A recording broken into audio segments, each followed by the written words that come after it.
Tofa, tabbas Amira ta ba wa mutane mamaki a lokacin da kowa ke jiran irin hukuncin da za a yanke wa Sumayya a kan laifin da ake tuhumarta da shi na aikata kisan kai. Lallai babu shakka za ku ji cewa a lokacin da Amira ta miƙe tsaye tare da bayyana wa kowa da kowa da ke cikin kotu cewa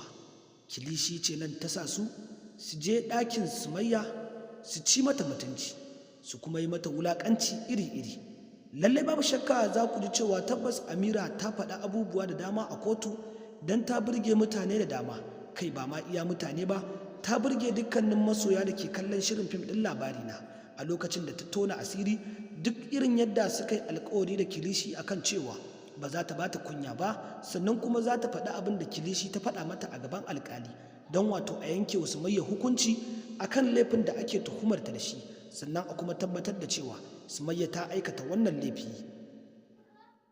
To a ƙarshe dai za ku ji cewa Amira ta yanke shawara tare da canja alkawarin da ta yi wa wato kilishi da kuma bayyana cewa tabbas sai ta faɗi gaskiya fa don Sumayya ta matuƙar ba ta tausayi ganin irin halin da ta tsinci kanta a ciki. Tabbas Sumayya ma 'yar uwarta ce musulma kuma bai kamata a ce an haɗa baki da ita an yi wa Sumayya irin wannan wulaƙancin ba da kuma cin mutunci. Ita ma bata san inda za ta faɗa ba nan gaba kuma bata san suwaye za su taimake ta ba.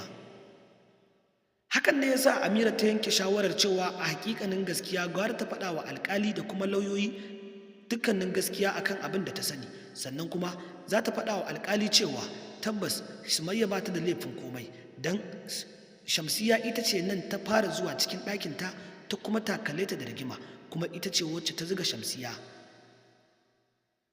Lallai babu shakka Sumayya za ku ji cewa dai a yanzu haka ana shirin wanke ta akan irin laifin da ake tuhumarta da shi a kotu, don tabbas za ku ji cewa gaskiya fa ta yi halinta. To masu sauraro a yanzu haka sai ku gyara zama da biyo mu har zuwa ƙarshen bidiyon nan don jin irin rikicin da ya so barkewa a kotu a lokacin da Amira ta faɗi gaskiya.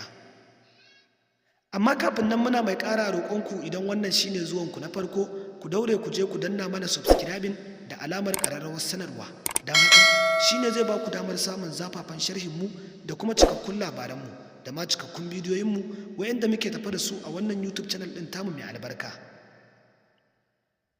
Sannan za ku ji cewa masu sauraro a lokacin da Amira ta faɗi gaskiya fa mai martaba sarkin gabas ya yi matuƙar mamaki da su Gimbiya Khadija, haka zalika Baba Rabe shi ma ya yi mamaki don sun san cewa tabbas Sumayya ba za ta taɓa aikata wannan laifin tana sana ba sai dai idan tilasta mata akai, haka zalika kuma ko da an tilasta mata idan ta aikata wannan laifin to ba za ta taɓa ɓoyewa ba, za ta bayyana cewa ita ce ta aikata laifin amma ba a bisa son zuciyarta ba, wanda sai gashi a ƙarshe hakan ne ta faru kuma hakan ce ta bayyana a lokacin da gaskiya ta yi halinta. Don za ku ji cewa a lokacin Baba Ɗan Audu ya yi matuƙar mamaki sosai tare da miƙewa tsaye da bayyana cewa Allah ya tsine wa kilishi daidai gwargwado, don tabbas kilishi tsinanniya ce, ta jawo kanta abin da ba za ta taɓa sa a manta da ita ba a doron duniya, wanda hakan ya sa Sumayya cikin masifa da kuma cikin wani mummunan hali. Don tabbas za ku ji cewa a lokacin Baba Rabe ya yi matuƙar mamaki sosai da mahaifiyar Sumayya sun kuma tuna abin da kilishi ta yi musu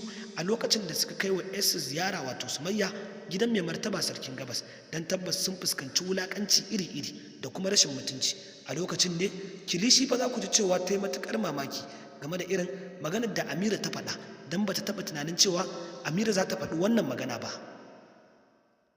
Lallai babu shakka za ku ji cewa a yanzu haka dai dole ne sai an nemo kilishi sannan a kuma gurfanar da ita a gaban shari'a a kuma hukunta ta akan irin abin da ta aikata. A yanzu haka dai za ku ji cewa Ismail ya hau jirgin da na sani don ya fara tunani da kuma irin yadda zai bullo a al'amarin, don ya san cewa kilishi ta riga da ta ɗora shi akan hanya masaɓanciya, sannan kuma ta yi mai turin je ka mutu. A yanzu haka ta riga da ta sa ya aikata abin da bai taɓa aikatawa ba a rayuwarsa bayan mahaifinsa Wambai ya rabu da shi.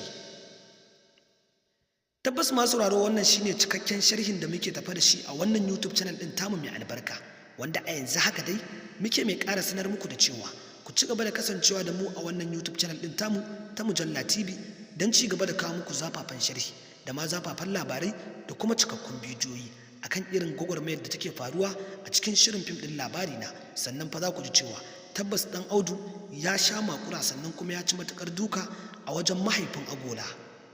Ku biyo mu har zuwa bidiyo na gaban don ci gaba da jin wasu cikakkun sharhin da kuma jin irin yadda take kasancewa a lokacin da mahaifin Agola ya kama Baba Dan Audu.